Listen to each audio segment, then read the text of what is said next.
Hi hello guys welcome back to Aadya colourful.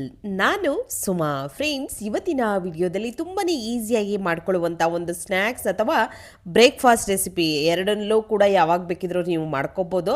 So ತುಂಬ ಈಸಿಯಾಗಿ ಮಾಡ್ಕೊಳ್ಳುವಂತಹ ಒಂದು ಈ ರೆಸಿಪಿಯನ್ನು ಖಂಡಿತ ಒಂದ್ಸಲ ತಯಾರಿಸಿ ಹೇಗೆ ಬಂತು ಅಂತ ತಿಳಿಸಿ, ಮಕ್ಕಳಿಗೆ ಒಂದ್ಸಲ ಈ ಒಂದು ರೆಸಿಪಿಯನ್ನು ತಯಾರಿಸಿ ನೀವು ಕೊಟ್ಟರೆ ಖಂಡಿತವಾಗ್ಲೂ ಅವರು ಒಂದ್ಸಲ ತಿಂದರೆ ಸಾಕು ಇದನ್ನೇ ಮತ್ತೆ ಕೇಳ್ತಾರೆ, ಅಷ್ಟು ಟೇಸ್ಟಿಯಾಗಿರುತ್ತೆ ಈ ಒಂದು ರುಚಿಯಾಗಿರುವಂತಹ ಒಂದು ಸ್ನ್ಯಾಕ್ಸ್ ರೆಸಿಪಿ. ಸೊ ಈ ಒಂದು ಸ್ನ್ಯಾಕ್ಸನ್ನು ತಯಾರಿಸೋದಕ್ಕೆ ಮೊದಲನೇದಾಗಿ ಒಂದು 3 ಆಲೂಗೆಡ್ಡೆಯನ್ನು ಬೇಯಿಸಿ ಈ ರೀತಿಯಾಗಿ ಸಿಪ್ಪೆಯೆಲ್ಲ ಕ್ಲೀನ್ ಮಾಡಿಕೊಂಡು ನಾನು ಕಟ್ ಮಾಡಿ ತಗೊಳ್ತಾ ಇದ್ದೀನಿ. ಸೊ ನೀವು ಕೂಡ ನೋಡ್ಬೋದು, ಇಲ್ಲಿ ಈ ರೀತಿಯಾಗಿ ಕಟ್ ಮಾಡಿ ನಾನು ಒಂದು ತಟ್ಟೆಗೆ ಹಾಕ್ಕೊಂಡಿದ್ದೀನಿ. ಅದಾದ ನಂತರ ಒಂದು ಮಿಕ್ಸಿ ಜಾರ್ಗೆ ನಾವು ಕಟ್ ಮಾಡಿರುವಂಥ ಆಲೂಗೆಡ್ಡೆಯನ್ನು ಸೇರಿಸ್ಕೊಳ್ಳೋಣ. ಸೊ ತುಂಬ ಈಸಿಯಾಗಿ ಮಾಡ್ಕೊಳ್ಳುವಂಥದ್ದು, ನೀವು ಕೇವಲ ಒಂದು 5-10 ನಿಮಿಷದಲ್ಲಿ ಮಾಡುವಂತಹ ಒಂದು ಸ್ನ್ಯಾಕ್ಸ್ ರೆಸಿಪಿ ಇದು. ಖಂಡಿತವಾಗ್ಲೂ ಒಂದ್ಸಲ ತಯಾರಿಸಿ ಫ್ರೆಂಡ್ಸ್. ಅದಾದ ನಂತರ ಇಲ್ಲಿ ಒಂದು 1/4 ಕಪ್ ಆಗೋಷ್ಟು ಮೊಸರು ಹಾಕ್ಕೊಳ್ತಾ ಇದ್ದೀನಿ ನಾನಿಲ್ಲಿ. ಮೊಸರನ್ನ ಹಾಕಿದ ನಂತರ ನಾವಿಲ್ಲಿ ಇದೇ ಒಂದು ಮಿಶ್ರಣಕ್ಕೆ ಸ್ವಲ್ಪ ರುಚಿಗೆ ತಕ್ಕಷ್ಟು ಉಪ್ಪನ್ನು ಕೂಡ ಸೇರಿಸ್ಕೊಳ್ಬೇಕಾಗತ್ತೆ. ಉಪ್ಪನ್ನು ಹಾಕಿ ನಾವು ಇದನ್ನು ಗ್ರೈಂಡ್ ಮಾಡ್ಕೊಂಡು ಬರಬೇಕಾಗುತ್ತೆ. ಸೊ ಫ್ರೆಂಡ್ಸ್, ನೀವ್ಯಾದರೂ ಫಸ್ಟ್ ಟೈಮ್ ನನ್ನ ಚಾನಲ್ಗೆ ವಿಸಿಟ್ ಮಾಡಿದರೆ ಪ್ಲೀಸ್ ನನ್ನ ಚಾನಲ್ನ ಸಬ್ಸ್ಕ್ರೈಬ್ ಮಾಡ್ಕೊಳ್ಳಿ, ಹಾಗೆ ಲೈಕ್ ಮಾಡಿ ಮತ್ತು ಹೆಚ್ಚೆಚ್ಚು ಶೇರ್ ಮಾಡೋದಂತೂ ಮರಿಬೇಡಿ. ಅದಾದ ನಂತರ ಒಂದು 1/2 ಕಪ್ ಆಗೋಷ್ಟು ನೀರನ್ನು ಹಾಕ್ಕೊಳ್ತಾ ಇದ್ದೀನಿ. ನೀರನ್ನು ಹಾಕಿ ನುಣ್ಣಗೆ ಗ್ರೈಂಡ್ ಮಾಡ್ಕೊಂಡು ಬಂದಿದ್ದೀವಿ. ಸೊ ನೋಡ್ಬೋದು ನೀವು ಕೂಡ ಈ ರೀತಿಯಾಗಿ ನುಣ್ಣಗೆ ಇದನ್ನು ಗ್ರೈಂಡ್ ಮಾಡ್ಕೊಂಡು ಬಂದರೆ ಸಾಕಾಗುತ್ತೆ. ಹಾಗೆ ತುಂಬ ಇನ್ಸ್ಟೆಂಟಾಗಿ ಮಾಡ್ಕೊಳ್ಳುವಂತಹ ಒಂದು ಬ್ರೇಕ್ಫಾಸ್ಟ್ ಅಥವಾ ಸ್ನ್ಯಾಕ್ಸ್ ರೆಸಿಪಿ ಅಂತಲೇ ಹೇಳ್ಬೋದು ಇದನ್ನು, ಯಾಕೆಂದರೆ ಅಷ್ಟು ತುಂಬ ಚೆನ್ನಾಗಿರುತ್ತೆ ಮತ್ತು ತುಂಬ ಬೇಗ ಆಗುತ್ತೆ. ಅದಾದ ನಂತರ ಒಂದು ಕಪ್ಪಿನ ಅಳತೆಯಲ್ಲಿ ಎಲ್ಲ ಇಂಗ್ರೀಡಿಯೆಂಟ್ಸ್ನು ಕೂಡ ತಗೊಳ್ಳಿ ಫ್ರೆಂಡ್ಸ್. ಈ ಕಪ್ಪಿನ ಅಳತೆಯಲ್ಲಿ 1 ಕಪ್ ಆಗೋಷ್ಟು ಅಕ್ಕಿ ಹಿಟ್ಟನ್ನು ನಾನು ಸೇರಿಸ್ಕೊಳ್ತಾ ಇದ್ದೀನಿ. ನಾವು ರೊಟ್ಟಿ ಮಾಡೋದಕ್ಕೆ ಬಳಸ್ತೀವಲ್ಲ, ಅದೇ ಅಕ್ಕಿ ಹಿಟ್ಟನ್ನು ಹಾಕ್ಕೊಳ್ತಾ ಇರೋದು. 1 ಕಪ್ ಆಗೋಷ್ಟು ಅಕ್ಕಿ ಹಿಟ್ಟನ್ನು ಸೇರಿಸ್ಕೊಳ್ತಾ ಇದ್ದೀನಿ. ಅದೇ ಕಪ್ಪಿನ ಅಳತೆಯಲ್ಲಿ ಒಂದು 1/4 ಕಪ್ ಆಗೋಷ್ಟು ಮೈದಾ ಹಿಟ್ಟನ್ನು ಸೇರಿಸ್ಕೊಳ್ತಾ ಇದ್ದೀನಿ. ಸೊ ಮೈದಾ ಹಿಟ್ಟು ಬೇಡ ಅನ್ನೋರು ಸ್ಕಿಪ್ ಮಾಡ್ಬೋದು, ತೊಂದರೆ ಇಲ್ಲ. ಬರೀ ಅಕ್ಕಿ ಹಿಟ್ಟನ್ನೇ ಕೂಡ ಹಾಕ್ಕೊಳ್ಬೋದು, ಅಥವಾ ಹಾಕ್ಕೊಳ್ತೀವಿ ಸ್ವಲ್ಪ ಮೈದಾ ಅನ್ನೋದಾದರೆ ನೀವು ಖಂಡಿತ ಒಂದು 1/4 ಕಪ್ ಆಗೋಷ್ಟು ಮೈದಾವನ್ನು ಸೇರಿಸ್ಕೊಳ್ಬೋದು. ಇಷ್ಟನ್ನು ಹಾಕಿ ಸ್ವಲ್ಪ ನಾನು ನುಣ್ಣಗೆ ಇದನ್ನು ಗ್ರೈಂಡ್ ಮಾಡ್ಕೊಂಡು ಬರ್ತೀನಿ.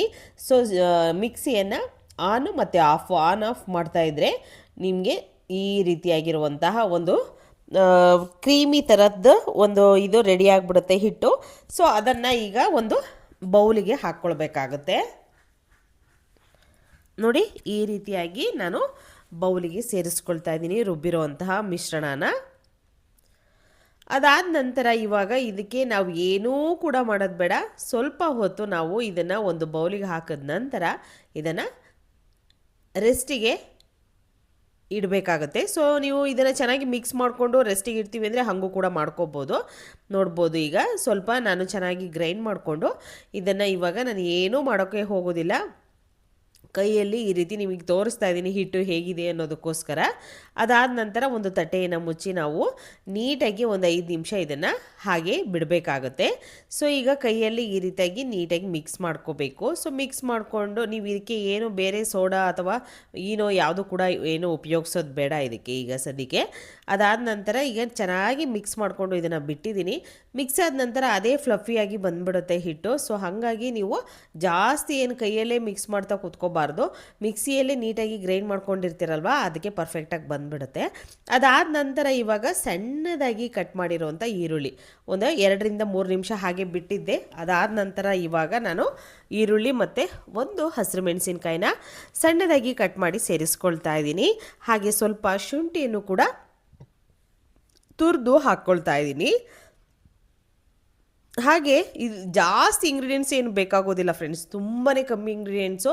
ಬೋಂಡಾ ಬಜ್ಜಿ ಎಲ್ಲ ಮನೇಲಿ ಮಾಡ್ತಾನೆ ಇರ್ತೀರ, ಅದಕ್ಕಿಂತಲೂ ತುಂಬ ಈಸಿಯಾಗಿ ಮಾಡ್ಕೊಳ್ಳುವಂಥದ್ದು ಇದು. ಹಾಗೆ ಸ್ವಲ್ಪ ಕೊತ್ತಂಬರಿ ಸೊಪ್ಪನ್ನು ಸಣ್ಣದಾಗಿ ನಾನು ಹೆಚ್ಚಿ ಹಾಕ್ಕೊಂಡಿದ್ದೀನಿ, ಮತ್ತು ಕರಿಬೇವನ್ನು ಕೂಡ ಸೇರಿಸ್ಕೊಳ್ತಾ ಇದ್ದೀನಿ. ಕರಿಬೇವನ್ನು ಕೂಡ ನಾನು ಕಟ್ ಮಾಡಿ ಹಾಕ್ಕೊಳ್ತಾ ಇದ್ದೀನಿ. ಇಲ್ಲಿ ಹಸಿರು ಮೆಣಸಿನ್ಕಾಯಿ ಬೇಕು ಅಂದರೆ ಹಾಕ್ಕೊಳ್ಳಿ, ಇಲ್ಲ ಅಂತಂದರೆ ಸ್ಕಿಪ್ ಮಾಡ್ಬೋದು. ಹಾಗೆ ಇದಕ್ಕೆ ಸ್ವಲ್ಪ ನಿಮಗೆ ಬೇಕು ಅನ್ನೋದಾದರೆ ಸ್ವಲ್ಪ ಪೆಪ್ಪರನ್ನು, ಅಂದರೆ ಮೆಣಸಿನ ಕಾಳಿರುತ್ತಲ್ಲ ಅದನ್ನೇ ಸ್ವಲ್ಪ ಕ್ರ್ಯಾಶ್ ಮಾಡಿ ಅದನ್ನೇ ನೀವು ಹಾಕ್ಕೊಂಡ್ರು ಕೂಡ ಅದು ಕೂಡ ತುಂಬ ಚೆನ್ನಾಗಿರುತ್ತೆ. ಈಗ ನೀಟಾಗಿ ಇದನ್ನು ಮಿಕ್ಸ್ ಮಾಡ್ಕೊಳ್ಳೋಣ.